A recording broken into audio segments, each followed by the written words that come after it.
উত্তর চব্বিশ পরগনার বসিরহাট মহকুমার শাকচুড়া পেয়ারাতলা এলাকায় ভাটার লরির ধাক্কায় এক ভিক্ষুকের মর্মান্তিক মৃত্যু হয়েছে। মৃতের নাম মান্নান মণ্ডল, বয়স 50।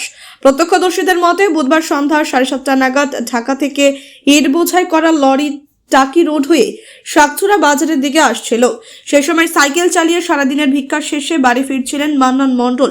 আচমকাই লরিটি সজোরে ধাক্কা মারে, সাইকেল থেকে পড়ে যান তিনি। লরির চাকা তার মাথার উপর দিয়ে চলে যায়। ঘটনাস্থলে মৃত্যু হয় মান্নান মণ্ডলের। দুর্ঘটনার পর ক্ষুব্ধ গ্রামবাসীরা রাস্তা অবরোধ করে বিক্ষোভ দেখাতে শুরু করেন।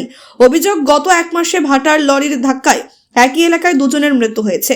লরির মালিকের বিরুদ্ধে ক্ষোভ উগরে দেন স্থানীয়রা। তাদের দাবি, দীর্ঘদিন ধরে ভাটা মালিকরা কোটি কোটি টাকা আয় করলেও রাস্তার সংস্কার করা হচ্ছে না। পরিস্থিতি সামাল দিতে বসিরহাট থানার পুলিশ ঘটনাস্থলে পৌঁছায়। তবে পুলিশের বিরুদ্ধেও ক্ষোভ দেখান স্থানীয়রা। তারা দাবি তোলেন, যতক্ষণ না রাস্তা সংস্কারের কাজ শুরু হবে ততক্ষণ মৃতদেহ তুলতে দেওয়া হবে না। অবশেষে উত্তর চব্বিশ পরগনা জেলা পরিষদের খাদ্য কর্মাধ্যক্ষ শাহানুর মণ্ডল ঘটনাস্থলে এসে আশ্বাস দেন, শীঘ্রই রাস্তা সংস্কারের ব্যবস্থা নেওয়া হবে। তার হস্তক্ষেপে অবরোধ উঠে যায়।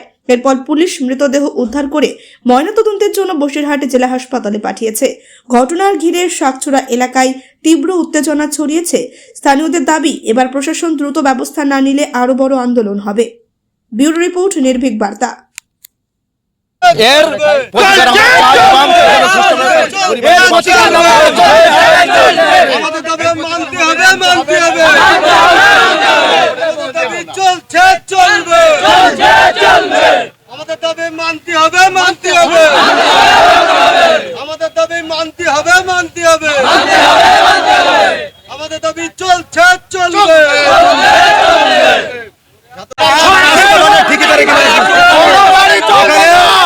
এখানে পাঁচটা ভাটার মালিক এখানে আসতে হবে। এর প্রতিকার ব্যবস্থা করতে, হ্যাঁ, এই দুর্ঘটনায় ভাটার জন্য তারা 12 চাকা 16 চাকা করে ঢুকছে দুর্ঘটনায় ভাটার জন্য। পাঁচটা ভাটার মালিক এখানে আসতে হবে, তারপরে আমাদের এটাই